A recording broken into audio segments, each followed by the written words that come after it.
شروع اللہ کے نام سے جو بڑا مہربان نہایت رحم والا ہے۔ قیامت قریب آ پہنچی اور چاند شق ہو گیا، اور اگر کافر کوئی نشانی دیکھتے ہیں تو منہ پھیر لیتے ہیں اور کہتے ہیں کہ یہ ایک ہمیشہ کا جادو ہے، اور انہوں نے جھٹلایا اور اپنی خواہشوں کی پیروی کی، اور ہر کام کا وقت مقرر ہے، اور ان کو ایسے حالات سابقین پہنچ چکے ہیں جن میں عبرت ہے، اور کامل دانائی کی کتاب بھی، لیکن ڈرانا ان کو کچھ فائدہ نہیں دیتا۔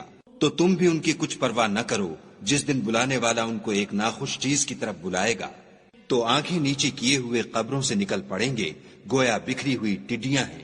اس بلانے والے کی طرف دوڑتے جاتے ہوں گے، کافر کہیں گے یہ دن بڑا سخت ہے۔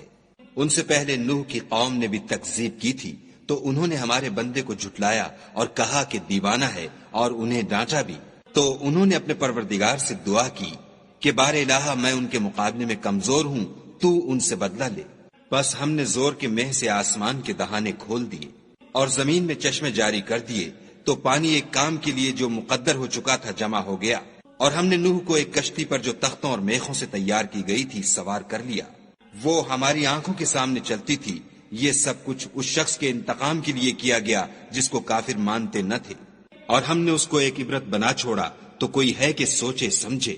سو دیکھ لو کہ میرا عذاب اور ڈرانا کیسا ہوا، اور ہم نے قرآن کو سمجھنے کے لیے آسان کر دیا، تو کوئی ہے کہ سوچے سمجھے۔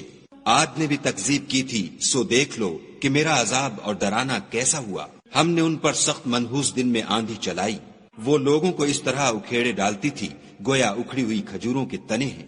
سو دیکھ لو کہ میرا عذاب اور ڈرانا کیسا ہوا، اور ہم نے قرآن کو سمجھنے کے لیے آسان کر دیا ہے، تو کوئی ہے کہ سوچے سمجھے۔ سمود نے بھی ہدایت کرنے والوں کو جھٹلایا اور کہا کہ بھلا ایک آدمی جو ہم میں سے ہے ہم اس کی پیروی کریں، یوں ہو تو ہم گمراہی اور دیوانگی میں پڑ گئے۔ کیا ہم سب میں سے اسی پر وحی نازل ہوئی ہے؟ نہیں، بلکہ یہ جھوٹا خود پسند ہے۔ ان کو کل ہی معلوم ہو جائے گا کہ کون جھوٹا خود پسند ہے۔ اے صالح، ہم ان کی آزمائش کے لیے اونٹنی بھیجنے والے ہیں، تو تم ان کو دیکھتے رہو اور صبر کرو، اور ان کو آگاہ کر دو کہ ان میں پانی کی باری مقرر کر دی گئی ہے، ہر باری والے کو اپنی باری پر آنا چاہیے۔ تو ان لوگوں نے اپنے رفیق کو بلایا اور اس نے اونٹنی کو پکڑ کر اس کی کونچیں کاٹ ڈالی۔ سو دیکھ لو کہ میرا عذاب اور ڈرانا کیسا ہوا۔ ہم نے ان پر عذاب کے لیے ایک چیخ بھیجی، تو وہ ایسے ہو گئے جیسے باڑ والے کی سوکھی اور ٹوٹی ہوئی باڑ۔ اور ہم نے قرآن کو سمجھنے کے لیے آسان کر دیا ہے، تو کوئی ہے کہ سوچے سمجھے۔ لوط کی قوم نے بھی ڈر سنانے والوں کو جھٹلایا تھا، تو ہم نے ان پر کنکر بھری ہوا چلائی، مگر لوط کے گھر والے کہ ہم نے ان کو پچھلی رات ہی سے بچا لیا۔ اپنے فضل سے شکر کرنے والے کو ہم ایسا ہی بدلہ دیا کرتے ہیں۔ اور لوط نے ان کو ہماری پکڑ سے ڈرا بھی دیا تھا، مگر انہوں نے ڈرانے میں شک کیا، اور ان سے ان کے مہمانوں کو لے لینا چاہا، تو ہم نے ان کی آنکھیں مٹا دیں۔ سو اب میرے عذاب اور ڈرانے کے مزے چکھو۔